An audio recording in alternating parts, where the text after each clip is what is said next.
कहते हैं कि अगर ईश्वर के प्रति सच्ची श्रद्धा हो, सच्चा भाव हो और सच्ची भक्ति हो, तो ईश्वर अपने भक्तों को कभी निराश नहीं करते। नमस्कार साथियों, मेरे चैनल नेचुरल मोटिवेशन में आप सभी का स्वागत है।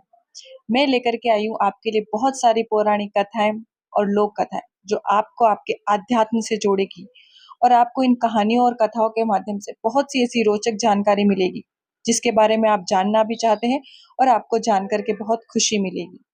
जी हाँ, और इसी के साथ ही मैं आज की कथा का आरंभ करने जा रही हूँ और इस लोक कथा का नाम है जीवन का उपहार। ये कथा हमारी भारतीय लेखिका सुधा मूर्ति जी द्वारा लिखी गई है और ये कथा इस प्रकार है। मुनि मृकंडू और उनकी पत्नी मरुत्वती भगवान शिव जी के अनन्य भक्त थे। एक दिन उन्होंने शिव जी की आराधना शुरू की और जब तक वे प्रकट नहीं हुए तब तक अपनी पूजा जारी रखी। शिव ने उनसे पूछा, वत्स तुम क्या चाहते हो? दोनों ने एक स्वर में कहा, प्रभु हम एक संतान चाहते हैं। भगवान शिव जी ने एक क्षण सोचा और फिर कहा, आपको कैसा बच्चा चाहिए? असाधारण प्रतिभाशाली पुत्र जो मात्र 16 वर्ष जीवित रहे या ऐसा पुत्र जो दीर्घायु हो किंतु हमेशा के लिए आप पर बोझ बना रहे? बताइए मृकंडू।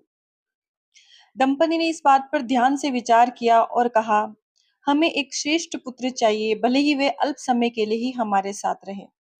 शिव जी मुस्कुराए और उन्हें वरदान देकर अदृश्य हो गए। मृकंडू और मरुत्वती के जल्द ही एक बहुत सुंदर पुत्र का जन्म हुआ जिसका नाम उन्होंने मार्कंडे रखा।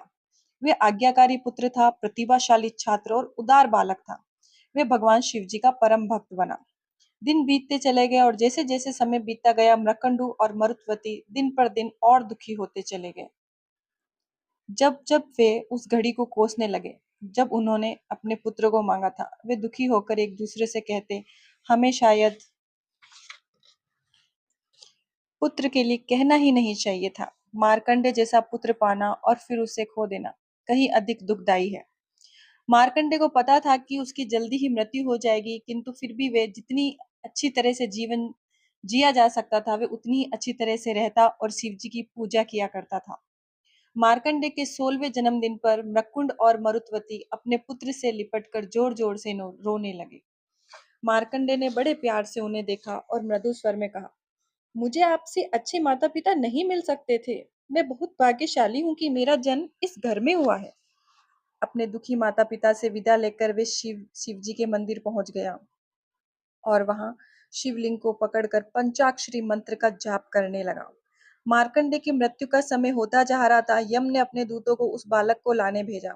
जब वे मंदिर पहुंचे तो देखा कि मार्कंडे शिवलिंग को पकड़े हुए तपस्या में लीन है। शिव जी के क्रोध के भय से यमदूत बालक को लिए बिना ही वापस लौट गए। अंततः यम ने यह काम स्वयं करने का निश्चय करा। वह अपने काले भैंसे पर सवार होकर बालक को लेने निकला। उसने बालक के गले में डालने के लिए एक रस्सी का फंदा फेंका, किंतु वह फंदा शिवलिंग पर जा गिरा। शिव क्रोधित हो गए। वे यम के समक्ष प्रकट हुए और जोर से गरजे, तुम्हारा साहस कैसे हुआ मुझ पर फंदा डालने का? यम ने सिर झुकाकर अपना अपराध स्वीकार कर लिया।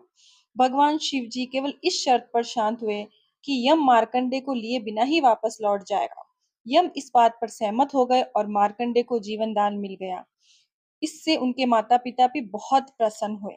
मार्कंडे की कहानी इस विश्वास को बल देती है कि शिवजी के पंचाक्षरी मंत्र जीवन की धारा बदल सकता है। ये घटना तमिलनाडु के मंदिर के शहर तिरुक्कायदुर में हुई थी। मार्कंडे जहाँ रहे उस स्थान को मार्कंडे तीर्थ कहा गया। ये स्थान यमुना के उद्गम स्थल यमुनोत्री जाने के रास्ते में पड़ता है। उन्होंने मार्कंडे पुराण की रचना करी जो 18 प्रमुख पुराणों में से एक है। धन्यवाद।